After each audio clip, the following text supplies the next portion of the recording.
जो कहा था वो हुआ, जो ब्लूप्रिंट था, जो उनकी सेटिंग थी, जो हमेशा का उनका स्क्रिप्ट था, उसी के हिसाब से काम किया गया और वो एक बार फिर से कामयाब हुए। देखिए, एक समुदाय का, एक संगठन का एक फिक्स प्लान है, मुसलमानों को उकसाओ, क्योंकि उकसाने की परमिशन गवर्नमेंट ने दी है, योगी, मोदी, अमित शाह ने दी है, शासन प्रशासन हमारा है। तो उकसा कैसे सकते हैं? अपना धर्म का प्रोग्राम होगा हिंदुओं का, लेकिन हम मस्जिद के आगे जाके नाचेंगे, मस्जिदों के ऊपर लेज़र लाइट और मस्जिदों के आगे आपत्तिजनक बयान देंगे और गाने चलाएंगे, गाली गलौज करेंगे, हत्ता कि इतना उकसा देंगे कि सामने से कोई तो ज़मीर वाला मुसलमान होगा, वो सामने आकर हमें आगे बढ़ाने की कोशिश करेगा, हम अड़ जाएंगे। हम नमाज के टाइम मस्जिद के आगे खड़े होकर शोर मचाएंगे, नाचेंगे, गाएंगे और डीजे की आवाज़ फुल कर देंगे। मस्जिद में नमाज हो रही होगी तो कोई ना कोई आकर हमसे प्यार से ही भले कहेगा, लेकिन हम अड़ जाएंगे। वहाँ से हमें तनाव बनाने का मौका मिलेगा और मौका लगते ही हम पथराव करेंगे।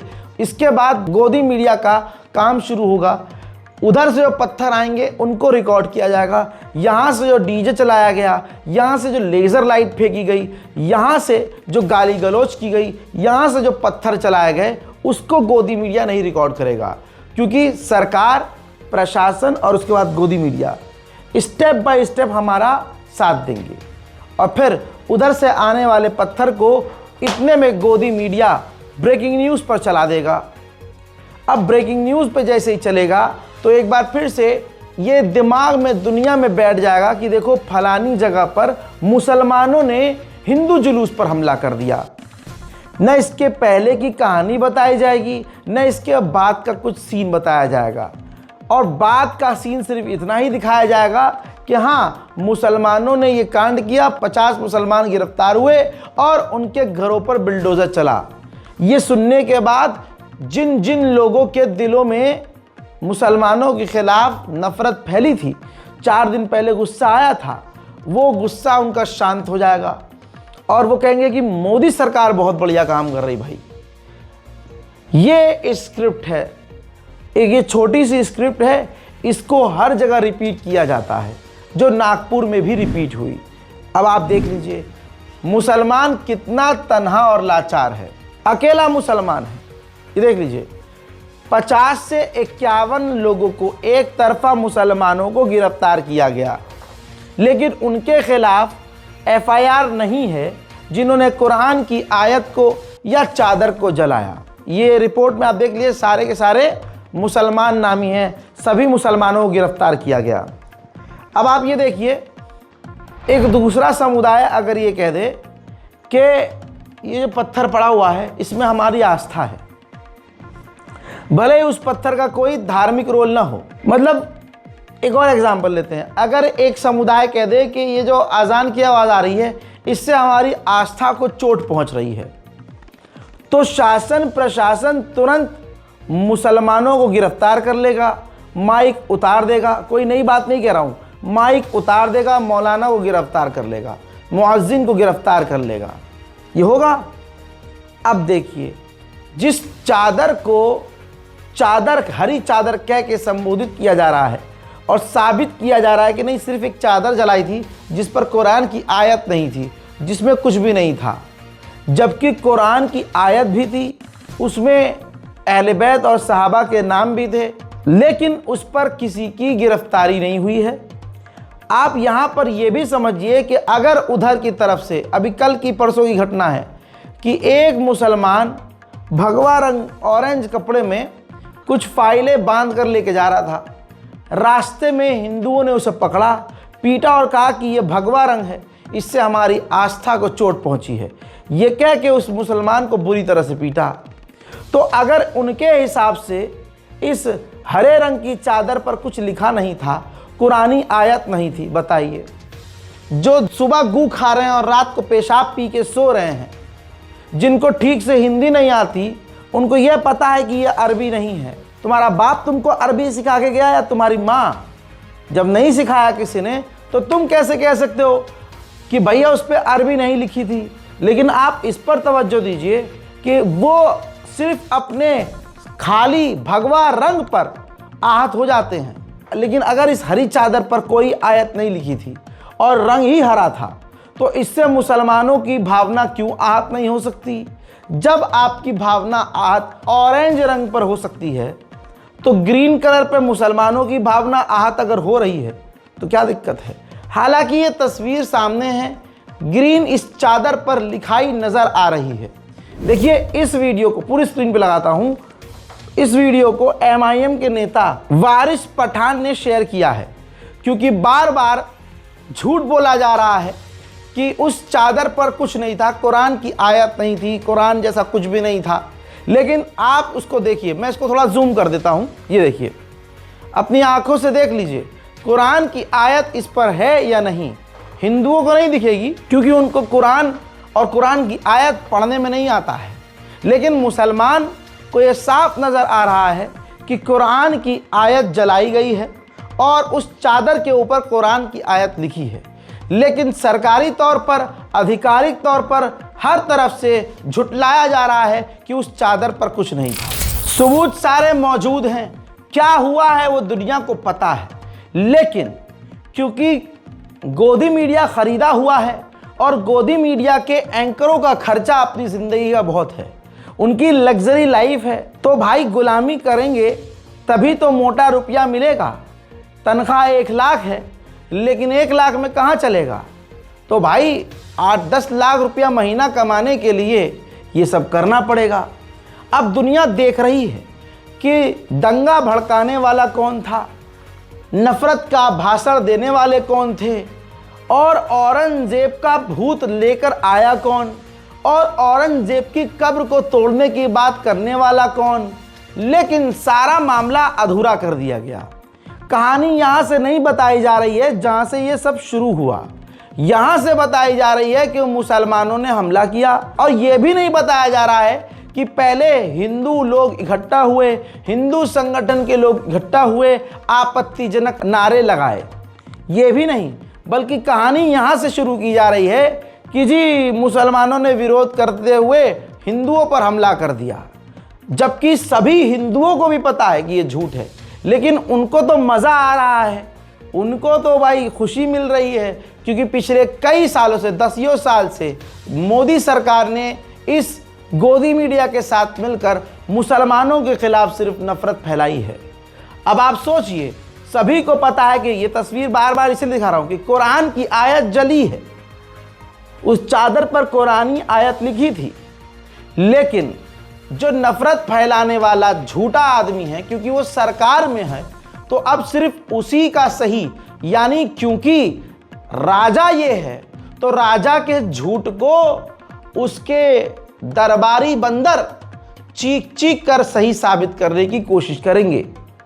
तो राजा झूठ बोल रहा है, राजा के नेता झूठ बोल रहे हैं, और उन झूठ को सच की तरह दिखाने का काम गोदी मीडिया कर रहा है। गोदी मीडिया ने एक बार भी आपको इस चादर की तस्वीर और इस वीडियो को नहीं दिखाया होगा। क्यों? क्योंकि अगर ये दिखा देगा तो सबको पता चल जाएगा कि कौन झूठा है कौन सच्चा। तो स्क्रिप्ट में ये चादर रखी ही नहीं गई है, विजुअल गायब कर दिया गया है। लेकिन देवेंद्र फडणवीस जो 3 से 4 मर्तबा भड़काऊ भाषण देते हुए अपने मुंह से ये कह चुके थे कि औरंगजेब की जो कब्र है उसको हम भी हटाने का समर्थन करते हैं और हम हटाएंगे। अपने ही राज्य के लिए आपत्तिजनक बात कहने वाला कोई और नहीं, उसी स्टेट का सीएम है। देवेंद्र फडणवीस ने अब एक और झूठ बोल दिया सदन में आकर कि जी कोई चादर नहीं जलाई गई, जिसको ब्रेकिंग न्यूज़ गोदी मीडिया ने बनाया, क्योंकि गोदी मीडिया, प्रशासन और सरकार साथ मिलकर अपने झूठ को सच दिखाने की पूरी ताकत लगा रही है। नागपुर विधानसभा में सीएम फडणवीस का बयान, आयत वाली कोई चादर नहीं जलाई गई। आइए आपको सुना देते हैं उन्होंने क्या कहा। आणि मी पुन्हा सांगतो, नागपूरच्या प्रकरणामध्ये ज्यांनी पोलिसांवर हल्ला केलेला आहे त्यांना कबरीतने खोदून काढू, सोडणार नाही। बाकी सगळ्या गोष्टी क्षम्य आहेत, कारण पोलिसांवर हल्ला हा क्षम्य नाही. त्यामुळे त्यांच्यावर जी स्ट्रिक्टेस्ट कारवाई आहे, जसं त्या ठिकाणी औरंगजेबाची कबर जाळली गेली आणि त्याच्यावर कुठली आयात लिहिलेली नव्हती, कुठलीच नाही, तसं नीट आम्ही व्हेरिफिकेशन केलं, त्याला मॅग्निफाय करूनही व्हेरिफिकेशन केलं, पण जाणीवपूर्वक आयाती जाळल्या अशा प्रकारचे त्या ठिकाणी मेसेजेस फिरवण्यात आले आणि त्यातून अशा प्रकारची घटना पुढची जी काही आहे ती घडलेली आहे. झूठ और सच दुनिया को दिख रहा है, लेकिन क्योंकि मुसलमान तन्हा और अकेला है, बेचारा है, इस वजह से इसकी कोई सुनवाई नहीं है. लेकिन मुसलमानों को इस दुनिया से मतलब नहीं है. यहाँ के कानून के साथ पता है कि तुम खेल रहे हो, लेकिन हस्बी अल्लाह निअमल वकील, हमारे लिए हमारा परवरदिगार काफ़ी है और बेशक सबसे बेहतरीन बदला लेने वाला अल्लाह है. इंशाअल्लाह देखा जाएगा, हमें कुछ करने की ज़रूरत नहीं पड़ेगी. मुसलमान पहले से ही परेशान है, तुम जितना मर्जी परेशान कर लो, तुम जिसके भी मानने वाले हो वो तुमसे खुद ऊब चुका होगा. हजरात, देवेंद्र फडणवीस ने जो खुल्लम खुल्ला झूठ बोला, जबकि दूसरी तरफ सच ये है. ये रिपोर्ट देखिए, देवेंद्र फडणवीस ने खुद बोला, कई बार बोला, हिंदुस्तान टाइम्स पर ये रिपोर्ट मौजूद है. जब तक हम ये कवर कर रहे हैं, बाद में हिंदुस्तान टाइम्स की हवा निकल जाए और डिलीट कर दे तो उसकी जिम्मेदारी हमारी नहीं है, लेकिन हमने कवर कर लिया है.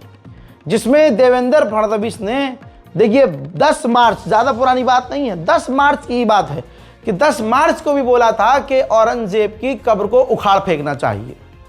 अब उसके बाद ANI का ये देखिए ट्वीट है. ANI ये कह रहा है कि जो साइबर सेल है वो सोशल मीडिया पर नज़र बनाकर रख रही है कि कौन भड़काऊ भाषण दे रहा है, और हमने आइडेंटिफाई कर लिया है कि किसने दंगा भड़काने, किसने माहौल ख़राब करने की कोशिश की है. तो हमें उम्मीद है कि देवेंद्र फडणवीस का ये बयान और प्रूफ सोशल मीडिया पर और आपको मिला होगा, ये न्यूज़ में भी मौजूद है, आर्टिकल में भी, कि किस तरह से देवेंद्र फडणवीस ने औरंगजेब के खिलाफ और हिंदू संगठनों को सपोर्ट करते हुए ये बयान दिया था. इसके अलावा 2 दिन से ये कुछ ट्वीट, जो 4 ट्वीट आपके सामने हैं, देख लीजिए. ये भी जो है, अगर प्रशासन ईमानदार है तो तथाकथित ईमानदार प्रशासन ने इनके भी ट्वीट देखे होंगे. तवज्जो चाहूँगा, हिंदुत्व नाइट की ये जो अकाउंट है, एच फोबिया वॉच नाम का अकाउंट, इसने सबसे पहले पोस्ट किया गोभी काटते हुए एक महिला की तस्वीर. Nagpur violence has a solution, यानी गोभी की तरह मुसलमानों को काट देना इज़ द सॉल्यूशन. ठीक है, आप देखिए, रैंडम से ना, इन तमाम लोगों ने उसको फॉलो करते हुए बैक टू बैक कटी हुई गोभी, जी हाँ, कटी हुई गोभी जो है दिखा दी है कि ये सॉल्यूशन है नागपुर का, कि सभी को गोभी की तरह काट दिया जाए. तो ये भी ट्वीट ज़रूर, इनके भी पोस्ट ज़रूर सोशल मीडिया पर नज़र रखने वाली अथॉरिटी को नज़र आया होगा. हाँ, नज़र आया होगा, लेकिन इग्नोर कर दिया होगा. अब ये कहेंगे कि भाई उसमें क्या बात, भाई वो तो गोभी कटी हुई है, वो तो गोभी कटी हुई है भाई. अब अगर ऐसे ही, अगर ये गोभी काट कर नागपुर हिंसा को लेकर उसका सॉल्यूशन लिखकर शेयर कर रहे हैं, जिसे प्रशासन इग्नोर कर रहा है. अब मान लो कोई मुसलमान ये तस्वीर पोस्ट करे और कुछ ज़्यादा कुछ नहीं, जैसे वो लाइन लिखी है वैसे ये लाइन लिखकर इस फोटो को शेयर कर दें, तो फिर क्या होगा? बिल्कुल सही कहा आपके दिमाग में, वही होगा जो आपने सोचा. अब ये देखिए, जितने भी ये सब अपने अपने स्तर पर काम कर रहे हैं. हिंदू संगठनों ने ग्राउंड पर दंगा फैलाया, मोदी गवर्नमेंट ने और स्टेट गवर्नमेंट ने इनको सपोर्ट किया क्योंकि उनके खुद दंगों में ख़तरनाक रोल थे. उसके बाद इनका आया सोशल मीडिया वालों का रोल. सोशल मीडिया पर इन्होंने भर कर नफरत फैलाई. मिस्टर तोतला सिन्हा, ऑलवेज रिमेंबर, ये दिखा रहा है कि अगर आप अलग अलग रहोगे तो मुसलमान एक टोपी वाला तुम्हें काटेगा. अगर आप एक साथ रहोगे हिंदू बनके तो तुम मुसलमानों को घुसंड मार के उसको तबाह कर सकते हो, उसको भगा सकते हो. इसी तरह से द जयपुर डायलॉग्स जो फेमस है कि इसका कोई भी पोस्ट उठाकर रैंडम देख लो आप, मुसलमानों और ईसाइयों और दलितों के खिलाफ इसका लगभग सारा पोस्ट रहता है। अब गोदी मीडिया की लाइन है, देखिए इनके जो ग्राफिक्स हैं वो ये, कोई भी इनका ग्राफिक्स उठाकर देख लीजिए जिसमें ये हिंदुओं को एक होने के लिए बता रहे हैं, ठीक है। उनको बताया कि अगर हिंदू और जाट और ये सब अलग अलग रहेगा, राजपूत, मराठा, गुर्जर, अन्य जाति, तो मुसलमान इनको घेरे रहेगा। ये ऊपर ये दिखाया है। नीचे ये दिखाया कि अगर हिंदू एक रहेगा तो मुसलमान को हिंदू चारों तरफ से घेर लेगा। ये तस्वीर है, लेकिन ये ANI को भी नहीं दिखेगा। ये तस्वीरें हमारी जो सिक्योरिटी एजेंसियां हैं उनको नहीं दिखेंगी, या यूं कहूं कि सिक्योरिटी एजेंसियां, जांच एजेंसियां खुद इन्हें सपोर्ट करती हैं, या वो जांच एजेंसियां इन्हीं के द्वारा चलाई जा रही हैं। बहुत चीज़ें क्लियर बता रहा हूं आपको, लेकिन मेरे दोस्तों ये किसी को नज़र नहीं आएगा। सच्चाई सारी यही है कि जो पिछले कई हफ्तों से हिंदू संगठन बीजेपी के नेताओं के द्वारा नफरत फैलाई गई, उस पर जिक्र भी नहीं हो रहा है। अब खबर ये आ रही है कि जो दर्जनों मुसलमान हैं वो गिरफ्तार किए गए हैं और 8 से 9 विश्व हिंदू परिषद के लोगों ने खुद सरेंडर कर दिया है, खुद सरेंडर किया है। अब जो सोशल मीडिया पर लिखने वाले लोग हैं, कई लोग ये लिख रहे हैं कि जो मुसलमान हैं उनके खिलाफ खतरनाक धाराएं हैं, और ये 8-9 लोग विश्व हिंदू परिषद के, ये तो खुशी खुशी खुद ही जेल में चले गए हैं। क्यों? इनके ऊपर छोटी मोटी जो है जमानती धाराएं लगी हैं, जो कि 1 से 2-3 दिन में बाहर आ जाएंगे। लेकिन मुसलमान अगले 5 साल, 10 साल, 20 साल जेल में सड़ेगा, और इसमें कोई दो राय नहीं है। कैसे?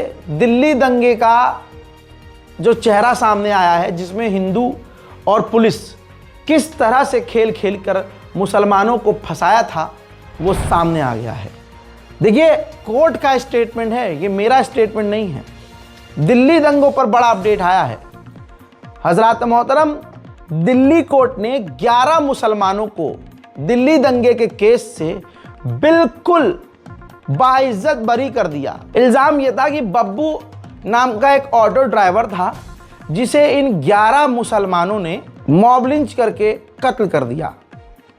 अब आप सोचिए, 8 मुसलमान, क्या 8 मुसलमान को एक व्यक्ति की मौत के लिए दिल्ली पुलिस ने जिम्मेदार बनाया और उनको जेल में ठूस दिया। 2020 से अब तक ये मामला चल रहा था। 8 मुसलमानों की जिंदगी बर्बाद, उनका करियर खत्म, समाज में उठने बैठने लायक न रहे वो। आज हमारी माननीय कोर्ट ने फैसला सुनाया कि वो 8 लोगों का उस बब्बू के कत्ल से कोई लेना देना नहीं है। अब आप कहेंगे कि ये बच कैसे गए 8 मुसलमान? 8 मुसलमान ऐसे बचे क्योंकि इनके पास वीडियो मौजूद था, जिसमें उस बब्बू के कत्ल के वक्त ये या तो वहां नहीं थे, या उसके कत्ल का जो वीडियो है उस वीडियो से साबित हुआ कत्ल करने वाले ये 8 मुसलमान थे ही नहीं। यानी एक वीडियो सबूत बना, और वीडियो के आधार पर यह क्लियर हुआ कि जिन 8 मुसलमानों को दिल्ली पुलिस ने गिरफ्तार करके उनकी जिंदगी खराब की, और हिंदू समुदाय ने, हिंदू समाज ने इनके खिलाफ FIR की, ये 8 मुसलमान बेगुनाह हैं। उनको बाइज्जत बरी कर दिया कोर्ट ने, और कोर्ट ने कहा कि इन 8 लोगों को सिर्फ धर्म के आधार पर निशाना बनाकर इनके ऊपर केस दर्ज किया गया। कोर्ट कह रहा है भाई, ये मैं अपनी तरफ से नहीं कह रहा हूं। गूगल कर लीजिएगा, ट्वीट पर चले जाइए, तमाम स्टेटमेंट मिल जाएंगे। तो क्या पता चला? नागपुर तो अभी शुरू हो रहा है, स्क्रिप्ट वही है, सब सारी चीजें लगभग बिल्कुल क्लियर हैं, दुनिया को नजर आ रहा है, लेकिन सरकार उनकी है तो जिसकी लाठी उसकी भैंस। अब जो एक बात मैंने कही थी वो बेमतलब नहीं थी कि जो गोदी मीडिया के एंकर्स हैं उनके खर्चे बड़े हैं यार, बहुत मोटा खर्च। अब जो रुवीगा लियाकत हैं उनके भी भाई मोटे खर्चे हैं, बहुत मोटा खर्चा है। देखिए, पर्सनल जानकारी शेयर नहीं करूंगा उनकी, लेकिन बहुत सारी चीज़ें मुझे खुद पता हैं। घर में काम करने वाली वही हैं, और भाई खर्चा बहुत मोटा है। लग्जरी लाइफ जीने के लिए, आज बच्चों को पढ़ाने के लिए मोटा पैसा चाहिए होता है, सैलरी से काम नहीं चलता है। ऐसे में ऊपर से वो मुसलमान हैं, मुसलमानों का नौकरी करना और बड़े पद पर बने रहना काफ़ी मुश्किल है, ये बहुत साफ बात है। ऐसे में रूबिका चचा को ज़्यादा मेहनत करनी पड़ती है। रूबिका चचा को अपने आप को कई जगह पर, मैं वो भी दिखाऊंगा, कई जगह पर हिंदू बताने की ज़रूरत पड़ जाती है कि मैं तो हिंदू से प्यार करती हूँ और अगला जन्म में हिंदू, जबकि देखिए इनका मुसलमानों का कॉन्सेप्ट ही क्लियर नहीं है। इन्होंने कभी शायद ही कभी इन्होंने इस्लाम के बारे में कोई मतलब इनका बैकग्राउंड ही ख़राब है, बैकग्राउंड, क्योंकि मुसलमानों में दूसरे तीसरे सातवें आठवें जन्म का कोई कॉन्सेप्ट नहीं है, लेकिन उसको बाद में छेड़ेंगे। आइए, रूबिका जिस तरह से तमाम गोदी मीडिया के पत्रकारों से एक कदम आगे चलकर चीखती चिल्लाती है, ऐसे मामलों में, जिस मामलों में मुसलमान को गलत दिखाना हो तो उसको ज़्यादा जोर लगाना पड़ता है, क्योंकि तभी वो हिंदूवादी संगठनों की और मोदी सरकार की और अपने चैनल की सबसे टॉप पर रहेगी। वरना क्या होगा, अगर उसने एक भी नरमी दिखा दी, एक लहजे में नरमी दिखा दी, तो फौरन उसे अच्छे से मालूम है कि एक बड़ा संगठन जिसको सपोर्ट कर रही है वो 30 सेकंड के अंदर इसका बेड़ा गर्क कर देगी। इस वजह से उसके खिलाफ बोलने से तो दूर, उसी पार्टी में, उस पार्टी की तरफ से, उस संगठन की तरफ से वो सबसे ज़्यादा जहर उगलती है। आसिम रियाज ने एक बहुत सिंपल सा ट्वीट किया और उस ट्वीट में एक वीडियो को शेयर किया। पहले उस ट्वीट को पढ़ेंगे। लिखते हैं, कहावत है कि अगर आप किसी बदतमीज़ इंसान के साथ बात करेंगे तो वो आपको भी अपने जैसा बनाने की पूरी कोशिश करेगा। उनका अंदाज हमेशा बेहुदा और बदतमीज़ी से लबरेज होता। ऐसे लोग पहले अपनी विचारधारा दूसरों पर थोपते हैं और खुद ही पागलों की तरह चिल्लाने लगते हैं। इनके लिए यही डिबेट है। अब इसके बाद जो आप वीडियो देखेंगे उसमें रूबिका के लहजे और रूबिका के चेहरे को देखिएगा, और आसिम वकार ने जिस नरमी और बहुत तमीज़ से इस डिबेट को शुरू किया, उसके बाद जितनी चालाकी से रूबिका ने माहौल ख़राब कर दिया और बदतमीज़ी पर आ गई, आप खुद समझ जाएंगे कुछ मिनट के अंदर। कोई भी व्यक्ति अगर दंगा करता है, किसी भी धर्म का हो, उसकी निंदा और उसकी गिरफ्तारी होना चाहिए। नागपुर में जो हुआ है, हम उसका समर्थन, हमारी पार्टी या हम नहीं करते हैं। सबसे पहली बात तो कि ये स्टार्टिंग क्यों हुई, बिना परमिशन के प्रदर्शन क्यों इजाज़त दी पुलिस ने करने की। सवाल कई एक हैं। मसला ये है कि औरंगज़ेब मुसलमानों का या हमारा पूर्वज नहीं है, मुग़ल हमारे पूर्वज नहीं हैं, जिन्ना हमारे पूर्वज नहीं है। हिंदुस्तान के मुसलमानों को क्यों जोड़ा जाता है मुग़लों से? नहीं तो फिर ये लोग कौन है जो कह रहे हैं? दूसरी सबसे बड़ी बात मैडम, हजरत आलमगीर, औरंगजेब जिंदाबाद जिंदाबाद, कौन लोग हैं ये? मैडम बात तो सुनिए पूरी। औरंगज़ेब के साथ, जब औरंगज़ेब हुकूमत में थे, अकबर हुकूमत में थे, जहांगीर हुकूमत में थे, तो हिंदुस्तान के बहुत से लोग उनके लिए काम कर रहे थे, उनकी फौज के सिपाही सालार थे। ये ज्ञान आप पहले भी दे चुके हैं मुझे, इसमें हिस्ट्री में मत लेकर जाइए ना असीम वकार साहब। अभी जो यहाँ दंगा हुआ उस पर बात कीजिए। ये हिस्ट्री के पन्ने पलट पलट कर आप खेल को इधर उधर ले जाने की कोशिश मत कीजिए। मैं ये कह रही हूँ, हजरत आलमगीर जिंदाबाद जिंदाबाद, अगर वो आपके पूर्वज नहीं है, हजरत आलमगीर जिंदाबाद जिंदाबाद करने की क्या जरूरत है? हाँ, और ऐसे किसी शख्स को आप क्यों हजरत बनाएंगे जो अपने बाप को पानी तक नहीं देता है? ये गुनाह अजीम नहीं है?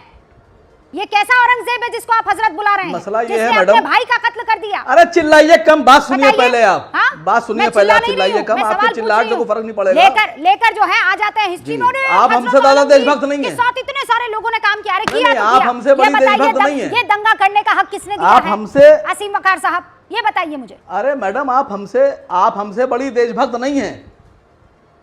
ये जितने दंगाई हैं, ये ओ भैया, यहाँ देशभक्ति का सर्टिफिकेट नहीं लेने आई हूं मैं, असीम वकार साहब, ठीक है? मुझे नहीं चाहिए देशभक्ति का सर्टिफिकेट, ना मैं आपको दे रही हूँ। भाईजान आपकी देशभक्ति आप जाने, मेरी देशभक्ति मैं जानूं। मुझे जो दिखाई दे रहा है मैं उस बारे में बात कर रही हूं। आपको सिर्फ रुपया दिखाई दे रहा है और कुछ नहीं दिखाई दे रहा है। रुपया कहाँ है बताइए मुझे, दिखाई दे रहा है, कहाँ है रुपया बताइए, इसके अलावा कुछ नहीं दिखाई दे रहा कहाँ है है। रुपया बताइए, आपके सर आप पे कहीं उग रहा नहीं है? देखती है कुछ, बाल तो ठीक से उग रहा है आपको सर। सिर्फ वो चीज दिखाई पड़ती है नहीं, जिससे आपका फायदा हो। कहाँ उग रहा है रुपया मुझे बताइए। आप देश को नहीं देखती हैं आप। नहीं नहीं, कहाँ है रुपया आप बताइए, देश को नहीं देखती हैं मैडम। कहाँ आप है इस बात को रुपया मानिए। बताइए मुझे, वेयर इज द रुपया, वेयर इज द अरे रुपया मैडम आप बताइए मुझे, मैडम वेयर आपको इज द देश से रुपया, मोहब्बत नहीं है, आप समझिए मेरी बात को। आप मुझे बताइए रुपया किधर है मैडम आप बात Where is the बात करने रुपया? दीजिए पूरी। हैं? जो रुपया दिखाई दे रहा है कहाँ मैडम है? आप मुझे बात करने दीजिए। कुछ भी बकवास आप कर बात रहे ही हैं नहीं यहाँ करने दे रही बैठकर। हैं मुझे। मुझे ये बताइए, इस औरंगजेब को लेकर नहीं, हम आप भी लोग आपकी तिलमिला बकवास क्यों सुनने जाते नहीं हैं? आए हैं। बदन में आपकी आग क्यों लग जाती है कि पुलिस कांस्टेबल का हाथ काट आते हैं? मैडम, इतनी आग क्यों लग जाती है कि पत्थर और मैं कोई तलवार खाली- लेकर निकल जाते हैं? मैडम हैं? कर लिया ना उन्होंने आज सरेंडर, अब अरे क्या करें? मैडम आप अपना भाषण बाद में दीजिएगा, मुझे कहने तो हैं? दीजिए। नहीं कोई ये भाषण नहीं दे रही हूँ, मुझे सवाल बात तो पूछ रही रखने हूँ। दीजिए पूरी। सवाल का जवाब दीजिए आप। अभी 2 मिनट में सब धो दूंगा आपको। सुनिए, आपको धो बदतमीजी देंगे मत अभी, करना। अपने 2 मिनट रुकिए खाली आप हमें। बदतमीजी मेरे बोलने साथ मत दीजिए। करना, असीम वकार। बदतमीजी तुम ना करना मुझसे। ठीक है, निकलो यहाँ से, तुम ना निकलो। करना बदतमीजी निकलो मुझसे। यहाँ से, हटाओ इनको स्क्रीन से। बदतमीज कहीं की। बदतमीज, निकालो इनको स्क्रीन से यहाँ से बाहर। बेशर्मी के हद है यहाँ पर, किसी तरह का कोई शर्म ना लिहाज, और यहां पर आकर बदतमीजी करेंगे, कभी कुछ बोलेंगे कभी कुछ बोलेंगे, सवाल का जवाब नहीं देंगे।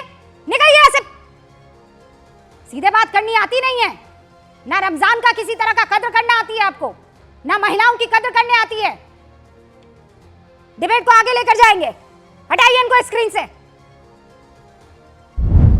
3 मिनट 57 सेकंड के ये शुरुआती डिबेट में आसिम वकार का आपने शुरुआती लहजा सुना, और किस तरह से जिसके चेहरे पर हवाइयां उड़ी हुई थीं और लग रहा था कि ऊपर से दबाव है और इसकी पूंछ पर पैर रखा है। एक सीधे सादे बयान को उसने जहरीला बनाया, और जब आसिम वकार ने उसके पीछे की कहानी बतानी शुरू करी तो इसको बर्दाश्त न हुआ, और फिर इसने, वैसे तो ये मुसलमान नहीं बनती, वैसे ये हिंदुत्व को प्रमोट करती है, लेकिन जैसे ही आसिम वकार ने इसकी पोल खोली तो इसने तुरंत रमज़ान का तीर छोड़ा, महिला विक्टिम कार्ड, महिला का कार्ड छोड़ा, इज्जत का तीर छोड़ा, और मुझे कुछ भी बोलने की ज़रूरत नहीं है, आपको नज़र आ गया। सच्चाई ये है कि ये जो गोदी मीडिया के एंकर्स हैं, चुनिंदा एंकर्स, वैसे तो सभी हैं लेकिन कुछ खास एंकर हैं जो खुद बीजेपी के प्रवक्ता के तौर पर काम करते हैं। मान लीजिए लाख रुपया इनको इनकी कंपनी देती है तो 8-10 लाख इनको पार्टी देती होगी, क्योंकि इतने बड़े बड़े मुद्दे में ये खुलकर सवाल नहीं, ये देखिए धमकी देते हैं, विपक्ष को धमकी देते हैं। देखिए टीवी चैनल पर आप कोई जिक्र मत कीजिएगा, मेरे चैनल पर आप वो बात मत बोलिएगा, लेकिन ये खुद कुछ भी बोल देंगी। कमाल ये है कि AIMIM के नेता जो हैं, वारिस पठान जो हैं, वो भी खुलकर जवाब देते हैं और फैक्ट पर बात करते हैं। अब जब वो फैक्ट पर बात कर रहे थे और उन्होंने भाई बात बहुत जेन्युइन करी जो हिंदुओं को भी सही लगी। ये वीडियो आपकी स्क्रीन पर देखिए, हिंदू एक लड़की ने ही शेयर किया है। ऐसे हजारों हिंदू भाई हैं जिनकी अब आंख नागपुर वायलेंस के बाद भी धीरे धीरे खुली है। दोस्तों अब ये वीडियो मैं आपको दिखाऊंगा जिसमें आप खुद देखिए कि फैक्ट पर, पॉइंट पर भारत के विकास को लेकर MIM के नेता वहां तक आ गए बोलते बोलते कि ठीक है भाजपा मेरे साथ चले और औरंगजेब की कब्र को उखाड़ फेंके, इसके बाद विकास हो जाएगा क्या? जब यह बात कही तो तुरंत अंजना ओम मोदी ने रोक दिया वारिस पठान को, आवाज उनकी गायब कर दी, म्यूट कर दी। स्क्रीन पर फिर अंजना ओम मोदी आ गई और फिर उसने बोलना शुरू किया। जो लाइन बोली वो ये कि आप वारिस पठान क्या पेट्रोल लेके साथ चलते हैं, पेट्रोल का डब्बा आग में घी डालने के लिए? मतलब अगर विकास की अगर बात कर रहे हैं तो जनता भड़क जाएगी, लेकिन अगर दंगे की बात हो रही है और दंगा करवाया जा रहा है तो इसमें जनता खुश है। हाँ खुश है, आपकी जनता खुश है क्योंकि आप बहुसंख्यक में हैं, आप सरकार में हैं, जिसकी लाठी उसकी भैंस। मुसलमानों के मारे जाने पर, दंगों का इल्ज़ाम मुसलमानों पर लगा दिए जाने पर, उनके घरों पर बिल्डोजर चलाए जाने पर आप ही खुश होती हैं। देखिए वारिस जी, नफरती चिंटू, तरह तरह के शब्द आपने, लेकिन इनको दंगाई बोलने से आप बच रहे हैं, इसकी क्या वजह है? और आप जस्टिफाई कर रहे हैं, अफवाह मत फैलाइएगा सर। मैंने पहले भी आपको बोला, please do not repeat it on TV, please sir. Karnataka Maharashtra से आगे निकल। वारिस जी। अच्छा सुनिए, सुधांशु जी ने यहाँ पर बैठ के 15-20 मिनट में सारी बातें कर दी, लेकिन उन्होंने ये नहीं बताया कि महाराष्ट्र के मुख्यमंत्री देवेंद्र फडणवीस ने असेंबली में खड़े होकर क्या कहा है। उन्होंने कहा कि नफरत की एक वजह है छावा फिल्म। छावा फिल्म की वजह से काफी नफरत फैल चुकी है महाराष्ट्र में। और वहां पे उनके उप मुख्यमंत्री जो शिंदे जी है, शिंदे जी बोलते हैं कि आपको हिस्ट्री जाना है तो छावा फिल्म जाके देखो। अब क्या करना चाहिए, इसके भाषणों का क्या करेंगे आप अंजना जी? इनके भाषणों पर रोक लगाएंगे नहीं लगाएंगे? क्या ये भड़काऊ नहीं है? एक बोलता है कि उसकी वजह से अंगार फैल रही है, उसकी वजह से आक्रोश फैल रहा है, दूसरा डिप्यूटी सीएम बोल रहा है कि नहीं आप जाके छावा फिल्म देखिए, आपको हिस्ट्री मालूम करिए। तो यही हम बोल रहे हैं ना कि भाजपा की सरकार की नीयत में खोट है। वो खुद चाहती है कि महाराष्ट्र में तनाव बढ़े, तनाव का पूरा पोलराइज हो, पोलराइजेशन का फायदा हो। उसमें उनको मिल गया औरंगजेब। वो समाजवादी पार्टी का एक एमएलए ने बजट के पहले दिन आके उनको इतना बड़ा झुंझुना दे दिया। आज 16-17 दिन हो गए, पूरे मुद्दों से ध्यान भटका दिया। मुंडे के मर्डर के ऊपर से ध्यान भटक गया, पूना रेप के ऊपर से ध्यान भटक गया, महाराष्ट्र में लॉ एंड ऑर्डर के ऊपर से ध्यान भटक गया, और औरंगजेब की कब्र के ऊपर आ गया। अरे सुधांशु भाई, उठा के ले जाओ ना, एएसआई प्रोटेक्टेड मॉन्यूमेंट है, अर्जी करो, सेंट्रल गवर्नमेंट हटा देगी। आप कब्र खोद के ले जाओ, उसमें वक्त का कहां से कब्र में से निकालना है? जमीन तो इतनी बड़ी है वहां पे, खाली आपको कब्र लेके जाना है। अच्छा, ले जाने के बाद में सुधांशु जी मैं आपसे सवाल करूंगा, उनको निकाल के ले तो चले जाएंगे, भारत के मुसलमानों को कोई वो नहीं है कि आप ले जाओ रख दो। क्या डेवलपमेंट हो जाएगा? 2 करोड़ युवाओं को रोजगार मिल जाएगा? क्या वारिस पठान के खाते में 15 लाख रुपए आ जाएगा? क्या 1 लाख से ज्यादा करोड़ रुपए का जो शेयर बाजार के अंदर लफड़ा हो गया, पब्लिक के गुम गए, बेचारे पब्लिक रास्ते पे आ गई, क्या उनको पैसा मिल जाएगा? क्या देश अपना 5 ट्रिलियन इकोनॉमी क्रॉस कर लेगा? अगर करता है चलिए सुधांशु जी, मैं आपके साथ चलता हूं, हम दोनों मिलकर खोद के निकाल के ले जाएंगे। चलिए, ये खाली अफवाह और भरम फैलाने के लिए यहाँ पर कैसे चमत्कार कैसे करते हैं? एक तरफ आप ऐसी स्थितियों में पेट्रोल छिड़कने के लिए पेट्रोल का डब्बा भी लेके घूमते हैं, और फिर टीवी पे आके आप बड़ी ज्ञान वाली बातें करते। तब इसी तरह से छिपकली के मुंह की वो औरत जिसका मैंने जिक्र किया था अभी, रूबी का चचा, जो 4 कदम हिंदुओं से आगे बढ़कर जहर उगलती इसलिए है ताकि उसको मुसलमान की नियत से नज़र से न देखा जाए और उसको अपना समझा जाए, बहुसंख्यक अपना समझे और उसका घर बढ़िया चलता रहे। अब जिस बात का जिक्र किया था, ना हिंदू है ना मुसलमान, क्योंकि खर्चे बहुत ज़्यादा हैं, उसके खर्चे बहुत ज़्यादा हैं। एएनआई पर उसने पॉडकास्ट, देखिए एएनआई पर कोई मुसलमान को नहीं बुलाया जाएगा। एएनआई और ऐसे हिंदूवादी संगठन के जो सपोर्टर वाले जो यूट्यूबर होते हैं, पॉडकास्ट वाले होते हैं, वो किसी ऐसे मुसलमान को नहीं बुलाएंगे जो साफ और सीधी और फैक्ट पर बात करे। वो उसको बुलाएंगे जो उन्हीं की बात करता हो और अपना प्रोपेगेंडा उसके ज़रिए आगे फैलाते हैं। ज़रूरत क्या थी एएनआई के पॉडकास्ट में जाकर ये सफाई देने की कि मेरी 8वीं जो पुश्त होगी, 8वीं जो पीढ़ी होगी, वो रूबिका कहती है वो हिंदू और सनातनी होगी, इसमें बुरा मानने वाली क्या बात है? और बुरखे का कोई कॉन्सेप्ट भारत में नहीं था, मुसलमानों में। मुसलमानों की बात करने वाली जिसका दीन इस्लाम और मुसलमान से कोई लेना देना नहीं। देखिए बेगैरती, हमारे यहाँ कोई बुरके का रिवाज नहीं था। यहाँ हम ज्यादातर जो मुसलमान आए हैं, my father has told me, मेरी जो 7 पीढ़ियां हैं मुझे उनके नाम पता है, माई 8वीं पीढ़ी must be a Sanatani, and we are told this. और इसमें क्यों आपको शर्माना है या आपको क्यों सच छुपाना है? All of them are converted, वरना सब तो क्रिश्चियन रहते ना, सब तो ज्यूज होते। कमाल यही तो मुसलमानों का है कि मुसलमान फिर भी इस लड़की का बायकॉट नहीं करते। कैसे? जिस घर में, जिस मोहल्ले में, जिस एरिया में, जिस शहर में ये रह रही होगी, सबको पता होगा, वहाँ के मुसलमान सेल्फी लेने के लिए आगे आ जाते हैं। ऐसे लोगों का पूरी तरह से मुसलमानों को बायकॉट करना चाहिए। जहाँ भी ये दिखें, इनके खिलाफ तुरंत नारे लगाने चाहिए, तुरंत इन पर एफआईआर भी। ये जब मुसलमान नहीं हैं तो फिर मुसलमानों पर टिप्पणी क्यों कर रही हैं? दीन की ठेकेदार ये क्यों बन रही हैं? इनको कुछ नहीं पता। ये लड़ाई लड़ रही हैं सिर्फ पैसा कमाने की और भारत में रहने की लड़ाई है इनकी।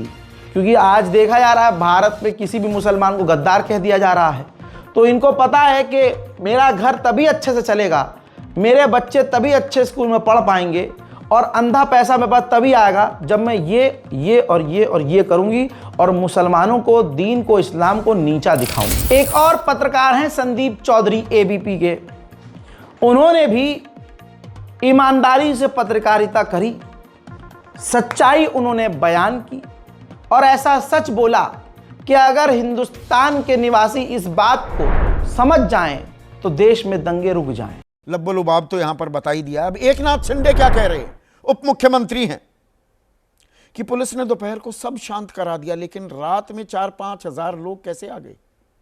तो ये तो आपको बताना है शिंदे साहब, आप हैं उप मुख्यमंत्री, आपके मुख्यमंत्री गृह मंत्री भी हैं। यह सरकार बताएगी या सरकार इशारों इशारों में माहौल को और शांत करेगी। नितेश राणे कह रहे हैं जिसने पुलिस के ऊपर हाथ उठाया उसको हम नहीं छोड़ेंगे और आप अपने नफरती बोल कभी कम नहीं होने देंगे। माहौल बिगाड़ो, उकसाओ, लोगों को उत्तेजित करो, फिर कहो हम पीछा नहीं छोड़ेंगे। आदित्य ठाकरे कह रहे हैं, उद्धव ठाकरे के बेटे विधायक भी हैं, कि बीजेपी महाराष्ट्र को मणिपुर बनाना चाहती है। वीएचपी कह रही है सुनियोजित तरीके से हिंसा की साजिश रची गई। अच्छा, हिंसा की साजिश रची गई। ये 10 दिनों से नफरती बोल कौन बोल रहा था और क्यों बोले जा रहे थे, और कब हटानी है हटा दो, किस्सा ही खत्म। या आग धीरे धीरे यह भड़काने का काम किया जा रहा था, और ये आग जो भड़क रही है, आग तो कुछ और भी लगी है, उस पर किसी की निगाह नहीं जा रही, मीडिया चैनलों की भी नहीं। मैं अपनी जिम्मेदारी भी यहां स्वीकारता हूं। यह मजहब की सियासी दुकानदारी में हम सब लगे हुए हैं, हम भी ग्राहक बन गए हैं। दुकानदारी चलाने वाले नेता और मीडिया ग्राहक बन गया है, वही खबरें हम देख रहे हैं और वही आपको बता रहे हैं। पर एक चिता भी जली 3 दिन पहले। हजरात, इसी तरह से यह बात तो क्लियर है और लोगों को दिख रहा है कि नागपुर में सरकार उनकी, नागपुर में आज तक दंगा नहीं हुआ। नागपुर के लोकल हिंदू और मुसलमान भाई बहन की तरह रहने वाले, सगे भाइयों की तरह रहने वाले, साथ मिलकर आगे ईद और होली साथ मनाने वाले, ऐसे वहां के मुसलमान हैं। नागपुर के मुसलमानों की बात कर रहा हूं। आपको पता है आरएसएस ने, आधिकारिक तौर पर आरएसएस ने नागपुर में हुए इस दंगे से अपने आप को बिल्कुल अलग कर लिया है। वो बिल्कुल भी बीजेपी और हिंदूवादी संगठनों के सपोर्ट में नहीं आगे आ रहे हैं। आरएसएस का बयान आपको नहीं मिलेगा। और दंगाई कौन है ये इतना क्लियर दिख रहा है कि कुछ कुछ पत्रकारों पर अब ये दबाव है कि भाई अब ये चीज भी बतानी ही पड़ेगी। ऐसे में 2 महिला पत्रकार हैं आज तक की, जो अब तक सिर्फ एजेंडे पर काम कर रही थी, लेकिन उन्होंने जो असल में बीज बोने वाले, नफरत अभी तक फैलाने वाले नेता हैं, जो वहीं की सरकार में, मतलब मैं यहीं खड़ा हूं अपने ही घर में और यहीं खड़ा होकर भाषणबाजी कर रहा हूं, दंगे फैलाने की बात कर रहा हूं, मारने काटने की बात कर रहा हूं, और जब मार काट हो जाती है तो मैं ही खड़ा हूं और कह रहा हूं कि देखो मार काट करने वाले ये थे, भड़काने वाले ये थे। यानी मैंने ही भड़काया, मैंने ही आग लगवाई, और उसके बाद मीडिया को बाइट भी मैं ही दे रहा हूं।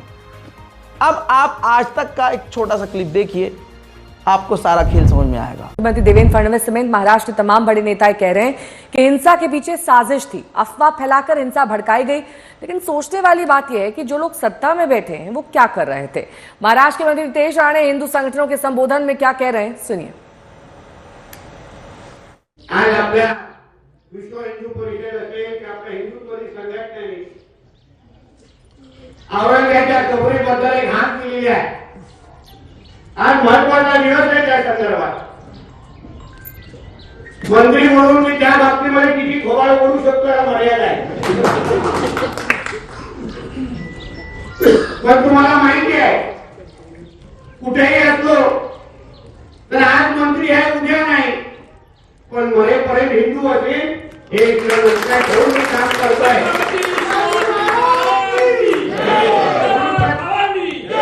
प्रत्येकाने आपलं आपलं काम करावं। सरकार म्हणून आम्ही फक्त काम करणार, हिंदू तरी संघटना म्हणून तुम्ही तुमचं काम करा। बाबरी म्हणजे तोडत असताना आपण दुसऱ्याला विचारत असतो नाही. आपल्या ग्रामसेवकांनी योग्य काम केलं. सरकार म्हणून त्यावेळी योग्य ती भूमिका राज्य सरकारने घेतली. त्याची जागा पुनरावृत्ती करायची. सुन लिया हजरात, क्यों ये बीजेपी के नेता ये महाराष्ट्र में जहर फैलाने वाले, नागपुर में जहर फैलाने वाले नेताओं को अभी तक गिरफ्तार नहीं किया? क्यों नहीं किया? सिर्फ मुसलमानों को ही गिरफ्तार करना है. अगर आप दिमाग लगाएंगे, चीज़ों को करीब से समझने की कोशिश करेंगे, मैं तो ये कह रहा हूँ करीब से समझने की ज़रूरत भी नहीं है, सब क्लियर है भाई. भीड़ बोल रही है, आप समझो. इधर 500 लोग हैं, इधर 10 लोग हैं. 500 लोग 500 मरतबा बोल रहे हैं कि इन्होंने दंगा किया, इन्होंने दंगा किया, इन्होंने दंगा किया, जबकि दंगा उन्होंने किया. इधर 10 लोग सच बोल रहे हैं और 10 लोग 100 मरतबा सच बोल रहे हैं, तब भी उन 500 का झूठ ज़्यादा सुनाई देगा. बहुत कॉन्सेप्ट क्लियर है यार. लेकिन आज तक का एक और वीडियो दिखाने वाला हूं. अभी कह रहे ना गिरफ्तारी, भाई उन्हें डर ही नहीं है. जिन्होंने दंगा भड़काया, जो लगातार अभी भी भड़का रहे हैं, क्योंकि उनको पता है कि हमारा जब सीएम खुद नफरती बयान दे सकता है तो वो हमें क्या रोकेगा. या हो सकता है उनके पास नेताओं की सीढ़ियां हों, इसी वजह से उन्हें कोई डर नहीं है. टी राजा, दंगा हो चुका है, टी राजा दूसरे स्टेट पर बैठ के उल्टा और नफरत फैला रहा है. आज तक ने ये दिखाया है, लेकिन आगे जो है बैलेंस करने की कोशिश की है. लेकिन ये 45 सेकंड का वीडियो सच है. तेलंगाना के बीजेपी विधायक भी कम नहीं है. वो महाराष्ट्र जाकर जहर उगल रहे हैं और पूरा सिस्टम उन्हें निहार रहा है. 39 डेज हर दिन संभाजी महाराज का एक एक अंग काट कर यह कहा जाता था कि इस्लाम कबूल करेगा या नहीं करेगा. औरंगजेब द्वारा किया गया अत्याचार अब नहीं भूल सकता. इसलिए आज पूरे भारत में एक प्रेशर बन चुका है, एक माहौल बन चुका है कि किसी हालत में औरंगजेब की खबर उखड़नी चाहिए. और आने वाला चुनाव आप देखेंगे, अगर ये सरकार आज नहीं उखाड़ेगी, लेकिन आने वाले समय में तो 100% उखाड़ेगी. जो खबर उखाड़ेगा महाराष्ट्र की जनता उसको ही सत्ता देगी, एक माहौल बनेगा. नागपुर में हुई बहुत क्लियर है ना.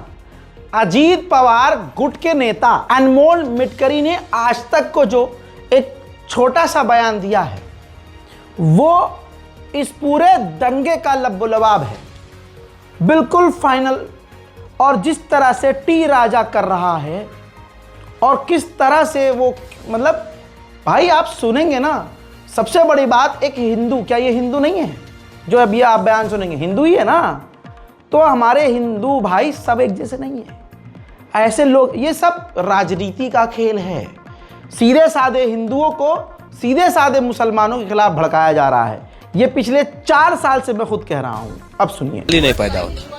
भड़काऊ भाषण देने के बाद ही लोग उकसाए जाते हैं. भड़काऊ भाषण देने के बाद लोग उनको उकसाया जाता है कि चलो ये तुम्हारा ये नहीं है. सुनीता विलियम्स 9 महीने तक वहां पे रिसर्च करके आई. ये तुम्हारा एम नहीं हो सकता, तुम बाहर देश में जाके मत पढ़ो. टी राजा की जितनी भी आगे आने वाली पीढ़ी होगी वो सब फॉरेन में पढ़ती होगी, उनको कोई लेने, वो एसी में सोती होगी. लेकिन आने के बाद यहाँ पे वो कोल्हापुर में जहाँ छत्रपति शाहू महाराज ने मोहम्मदन एजुकेशन सोसाइटी निकाली, जहाँ छत्रपति शाहू महाराज ने शेख यूनुस अब्दुल्ला को पढ़ाया, जहाँ छत्रपति शाहू महाराज ने कुरानों का भाषांतर मराठी में किया, वो शाहू महाराज की भूमि में टी राजा जैसा कोई व्यक्ति आता है और इस तरीके का भड़काऊ भाषण करके कहता है कि आप कब्र तोड़ डालो हिंदुओं. अरे हमारे हिंदू क्यों कब्र तोड़ेंगे? तुझ में दम है तो तेरा बच्चा जो एसी में सो रहा है उसके हाथ में कुल्हाड़ी दे और तोड़ने को लगा कब्र. और तुझ में दम है तो बुलडोजर पे बैठ और जा कब्र तोड़ने के लिए. इस तरीके से बयानबाजी करके आम हिंदुओं को, आम मुसलमानों के प्रति उकसाया जाता है. और वो भाषण भी कहाँ करता है? कोल्हापुर में करता है, जहाँ हिंदू मुसलमानों में. और शाहूपुरी मस्जिद है साहब कोल्हापुर में, शाहूपुरी मस्जिद, शाहू महाराज के नाम से मस्जिद है वहां पे. और कोल्हापुर में हमारे पार्टी के नेता मुशर्रफ साहब भी रहते हैं.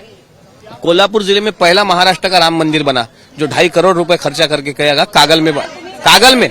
और वो बांधने वाले नेता हसन मुशर्रफ है. गणेशोत्सव में हसन मुशरिफ साहब खुद तिलक लगा के गणपति की मूर्ति उठा के ले जाते हैं। वारकरी सांप्रदाय का जब कोई पंढरपुर में जाने वाली जो दिंडिया होती है उसमें भी वो शरीक होते हैं। उनकी पूरी फैमिली, उनकी बहुएं, उनकी बेटियां, उनके पोते सब तिलक लगा के मंदिरों में जाके नमस्कार करती है भगवानों को और रोजा भी इफ्तार करते हैं सभी। यानी ये भाईचारा रखने वाले मुशरिफ साहब जिस कागल में आते हैं और जो शाहू महाराज की परंपरा बताते हैं, और शाहू महाराज जैसे महान नेता के धरती पर आकर इस तरीके का गंदा बयान अगर टी राजा देता होगा तो उसके जैसा बेवकूफ कोई नहीं है महाराष्ट्र में या उसके तेलंगाना में। मंत्री नीतीश राणे को जब इस भड़काऊ भाषण के बारे में सवाल पूछे गए तो उनका दूध का दूध पानी का पानी है। उधर न्यूज 24 पर आसिम वकार ने जो 52 सेकंड बात बोली है वो भाई साहब ऐसा कड़वा सच है, किसी हिंदू संगठन की औकात नहीं है कि उस पर अमल कर दिखाए। बहुत, मैं नहीं खोलूंगा, आप खुद सुनिए। दूसरी बात, आप यहां बैठकर सर आप औरंगजेब पे बात कर रहे हैं, अंग्रेजों की कब्रें क्यों नहीं खोदेंगे आप? उनके भी तो कब्रिस्तान, उनके भी तो लोग हैं। क्या उन्होंने हिंदुस्तान के लोगों पर जुल्म नहीं किया? आप हिंदुस्तान में अंग्रेजों के शासनकाल पे बात क्यों नहीं करना चाहते हैं? जानते हैं क्यों नहीं करना चाहते हैं माना गुप्ता जी?